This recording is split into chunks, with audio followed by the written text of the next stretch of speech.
सहायता समूह के क्रेडिट कैंप का वर्चुअल आयोजन हुआ, जिसमें सीएम शिवराज सिंह चौहान शामिल हुए।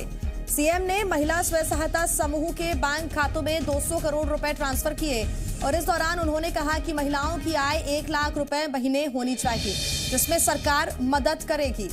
देश ही नहीं बल्कि विदेशों में भी उनके उत्पाद बेचे जाएंगे। मार्केटिंग ब्रांडिंग में सरकार मदद करेगी। सीएम ने कहा, महिला स्वयं सहायता के दम पर मध्य प्रदेश से गरीबी मिटा दूंगा। महिलाओं से नशा मुक्ति अभियान चलाने की भी सीएम ने अपील की।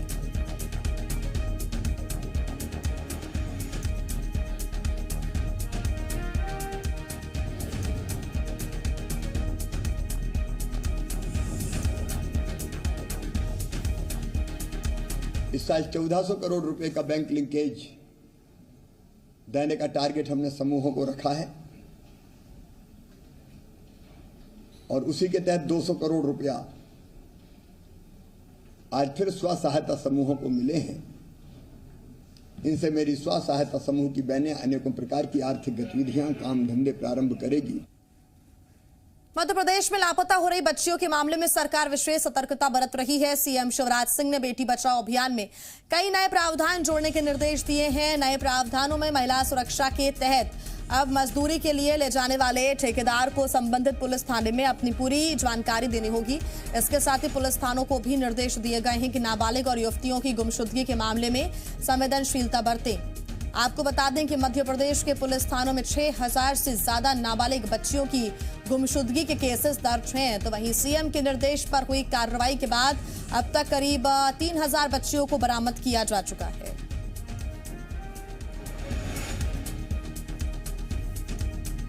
इसलिए हमने एक अभियान चलाने का फैसला किया कि बेटियां गहराई से हम एक अभियान चलाएंगे, बेटियां कहां हैं। और दूसरी बात, मैंने ये व्यवस्था बनाने के निर्देश दिए कि गांव से कोई बेटी अगर बाहर काम के लिए जाती है, उसको अभी फाइनल कर रहे हैं, तो बाकायदा रजिस्ट्रेशन होगा। कहां काम करने के लिए जा रही है पता पहले उनको देना पड़ेगा। एक नंबर भी रहेगा, जहां कोई दिक्कत आए तो बेटियां कॉल कर सकती है और सहायता मांग सकती, सहयोग मांग सकती। रतलाम में स्वास्थ्य विभाग की लापरवाही और ग्रामीण तबके में जागरूकता की कमी देखने को मिली है, जिसका खामियाजा एक गर्भवती महिला को उठाना पड़ा, जिसकी डिलीवरी बीच सड़क पर ही कराई गई। गनीमत रही कि इस लापरवाही के बावजूद मां और बच्चे दोनों की हालत स्थिर है।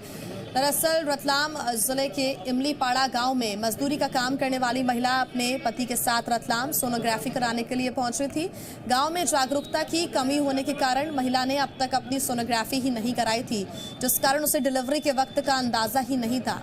वहीं जब महिला सोनोग्राफी कराकर वापस लौट रही थी, तभी रतलाम बस स्टैंड पर उसकी तबीयत बिगड़ने लगी, जिसके बाद आनन फानन में आसपास की महिलाओं ने सड़क पर ही उसकी डिलीवरी कराई, जिसके बाद दोनों मां बच्चे की स्थिति अभी स्थिर बताई जा रही है। तो वहीं mother and child care centre भेजा गया, जहां दोनों की स्थिति स्थिर है।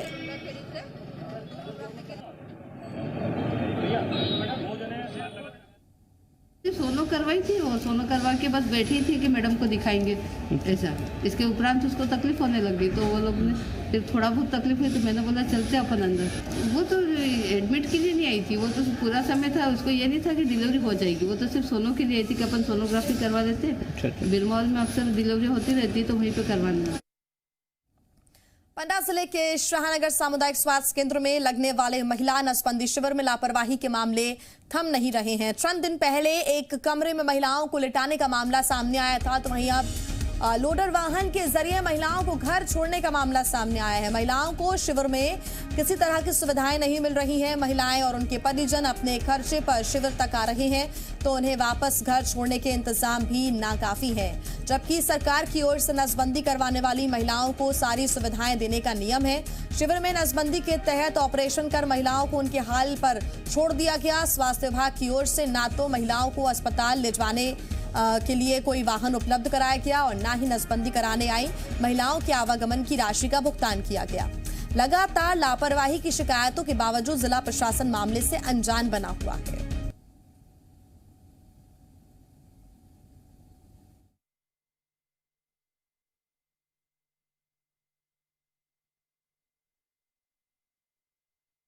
अपने यहाँ एक वाहन लगाया गया है जो सर्जन टीम के लिए लाता है, एक ड्रॉप बैग के लिए अपने यहाँ से वाहन लगाया गया है। या तो फिर उनको नगद पैसे दे दिए जाते हैं या तो फिर अपने वाहन से छोड़वा दिए जाते हैं।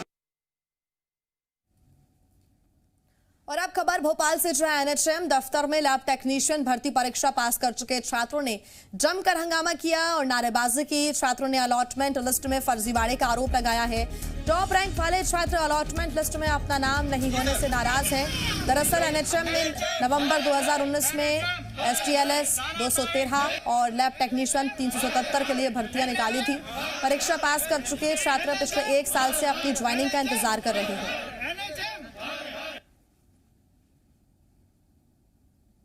मेरिट को लेके ये बोल रहा हूँ सर, उसमें जैसे कि टॉप रैंक वाले कुछ बंदे हैं जो टॉप में ही उनका नाम है, लेकिन बीच में जो लोग हैं जिनके अच्छे नंबर उनका नाम ना होके लास्ट में जिनके नंबर हैं उनको चॉइस फिलिंग में उसमें अलॉटमेंट में दे दिया। सर 1000 रैंक वाले बच्चों को अलॉटमेंट दे रहे हैं और यहाँ पर 200-250 वाले जो बच्चे बैठे हैं उनको अलॉटमेंट नहीं दे रहे। हम बस ये चाहते हैं कि लिस्ट को आप एक बार रिवाइज करें और जो एक्चुअल जो लोग डिजर्व करते हैं उनको नाम आप लिस्ट में इंक्लूड करें। Madhya Pradesh public service commission यानी कि एमपीपीएससी की ओर से कराई जाने वाली फॉरेस्ट रेंजर की तैयारी कर रहे अभ्यर्थियों के लिए बड़ा झटका है। आयोग ने परीक्षा में शामिल होने के लिए आयु सीमा कम कर दी है और इस बार प्री परीक्षा में शामिल होने के लिए अभ्यर्थियों की अधिकतम आयु सीमा 33 साल कर दी गई है और उम्र की गणना 1 जनवरी 2021 से की जाएगी, यानी कि 2 जनवरी 1988 से पहले जन्मे अभ्यर्थी इसमें शामिल नहीं हो पाएंगे। आयोग के फैसले से करीब 10 से 15 हजार तक अभ्यर्थी परीक्षा में शामिल नहीं हो पाएंगे। आपको बता दें कि यह परीक्षा करीब 4 साल बाद आयोजित होने जा रही है। पिछली बार अभ्यर्थियों को आयु सीमा में छूट दे दी गई थी।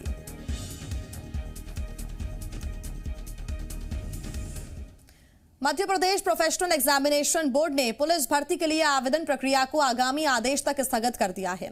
इस संबंध में ऑफिशियल वेबसाइट पर अपडेट जारी कर दिया गया है। भर्ती के जरिए कांस्टेबल के 4000 पदों पर भर्तियां की जानी थी। आपको बता दें कि पुलिस भर्ती के लिए रजिस्ट्रेशन 8 जनवरी यानी कि आज से किए जाने थे, जबकि परीक्षा मार्च में आयोजित की जानी थी, लेकिन अब इसे स्थगित कर दिया गया है। मध्य प्रदेश में 4 सालों के बाद पुलिस कांस्टेबल भर्ती परीक्षा आयोजित हो रही थी। खबर है कि भर्ती नियमों के बदलाव के बाद दोबारा सूचना जारी होगी।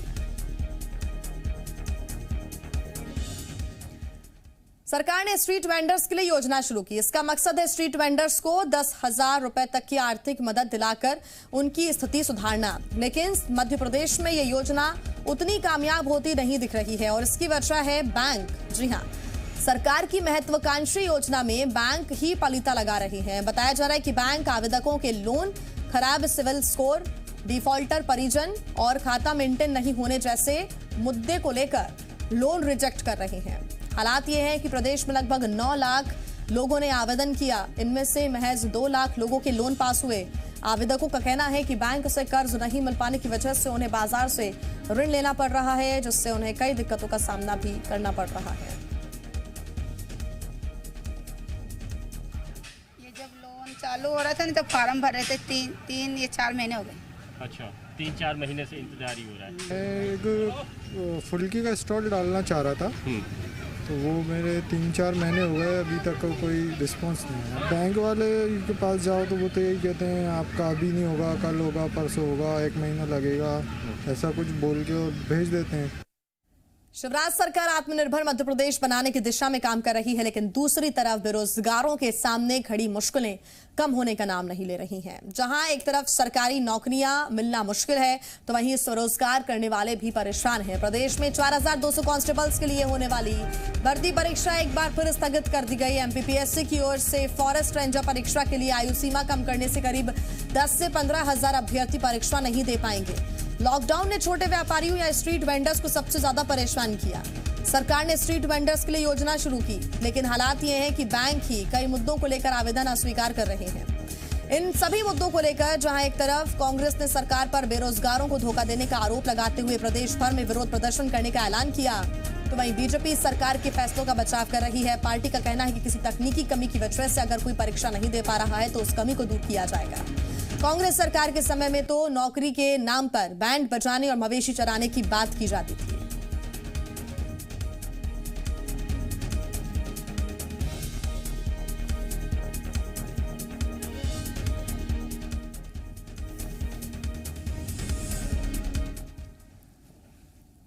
कोई गारंटी सरकार की नहीं। तो सिर्फ वाहवाही करने के लिए जनता के धन का दुरुपयोग क्यों किया गया, स्पष्ट है। भाषण का शासन मध्य प्रदेश में चल रहा है। कांग्रेस पार्टी जनता के बीच में जाएगी और इनका चेहरा दिखाएगी कि किस प्रकार से सिर्फ मुंह चलाना जानते हैं सरकार। हमें लगता है कि भारतीय जनता पार्टी की जो सोच है लोगों को स्वयं पैर पे खड़ा करने की, स्वरोजगार देने में, उसमें ये 2-3 विषयों में यदि कहीं ना कहीं किसी कारण से, तकनीकी कारण से पीछे भी हट रहे हैं, तो बाकी भी ऐसी सैकड़ों चीजें हैं जिसमें लोग लेके अपने पैरों पे खड़े होंगे। कांग्रेस पार्टी पहले इस बात का जवाब दे कि 15 महीने उनका जो शासन किया उसमें जिस तरीके से भ्रष्टाचार मचाया था वो पैसा आज कहां पर है। सियासत में विरोधी आरोप लगाते हैं, नसीहत देते हैं, यह सब आम बात होती है, लेकिन जब अपने ही लोग पुराने वादे याद दिलाएं, वो भी सोशल मीडिया के जरिए, ये कभी कभार होता है। कुछ ऐसा ही किया है मध्य प्रदेश बीजेपी के सीनियर लीडर और पूर्व मंत्री अजय विश्नोई ने, जिन्होंने ट्विटर पर सीएम शिवराज सिंह चौहान से जिलों का प्रभार बांटने की अपील कर दी। अजय विश्नोई ने सीएम शिवराज सिंह को टैग करते हुए ट्वीट में लिखा कि प्रदेश के सभी जिले समस्याओं के सरल समाधान के लिए प्रभारी मंत्री की बांट जो रहे हैं। विश्नोई ने तंज कसते हुए सीएम को चौथी बार सीएम बनने की पहली वर्षगांठ की बधाई दी और आगे लिखा कि अपने वादे के मुताबिक आप जबलपुर और रीवा का प्रभार स्वयं ग्रहण करें। एक तरफ कांग्रेस प्रभारी मंत्री ना बनाने पर निशाना साध रही है, तो वहीं अब अजय विश्नोई ने भी ट्वीट कर सीएम की मुश्किलें बढ़ा दी हैं।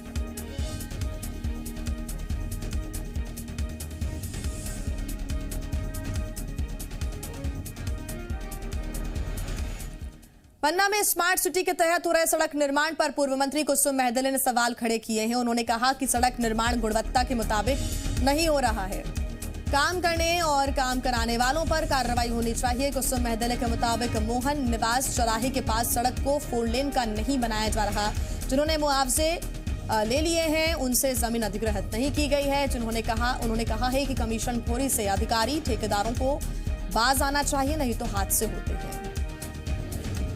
ये मोहन निवास के पास जिन लोगों की जमीनें फंस रही थी उनने मुआवजा भी ले लिया है। इसके बावजूद जो ठेकेदार है उसको चौड़ा, यानी रोड को चौड़ा नहीं कर रहे हैं, 4 लाइन नहीं बना रहे हैं, रोड जस की तस है और घटिया स्तर की रोड बन रही है कि बिखर जा रही है। इसलिए मैंने ट्वीट किया था कि पन्ना के विकास का मामला है, पन्ना के लोगों की सुख सुविधाओं का मामला है, इसलिए रोड अच्छी बनना चाहिए। आदिम जाति कल्याण मंत्री मीना सिंह ने आदिवासियों को गैर हिंदू बताने वालों के खिलाफ राजद्रोह का मामला दर्ज होने की मांग की। इंदौर पहुंची मीना सिंह ने कहा कि पिछले कई सालों से आदिवासियों को बरगलाने की कोशिश की जा रही है, तो वहीं उनका धर्मांतरण भी कराया जा रहा है। इसके साथ ही मीना सिंह ने आदिवासी छात्र छात्राओं की छात्रवृत्ति का घोटाला करने वालों के खिलाफ भी सख्त मुहिम चलाने की बात कही। ये जो हमारे आदिवासी समाज है वो आज से नहीं, पीढ़ी दर पीढ़ी हमारी हिंदू परंपराओं को मानते आ रहे हैं। हमारे जो पूर्वज थे, चाहे वो रघुनाथ शाह हों, चाहे शंकर शाह हों, चाहे दुर्गावती जी हों, ये पूरे जो हिंदू जो हमारी परंपरा है उनको मानते हमारे पूर्वज ही लोग आए थे। हमारा तो ये कहना है कि जो भी इस तरह का प्रयास करेंगे उनके ऊपर तो बिल्कुल राष्ट्रद्रोह का मुकदमा लगना ही चाहिए, ताकि ऐसी हरकत वो न कर पाए।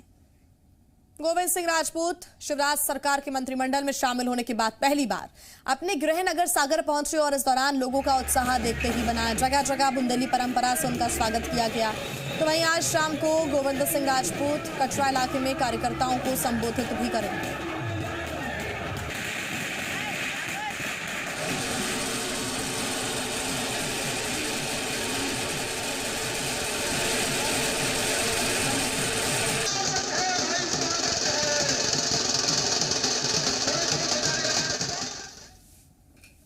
और यहां रुकना होगा एक छोटे से ब्रेक के लिए।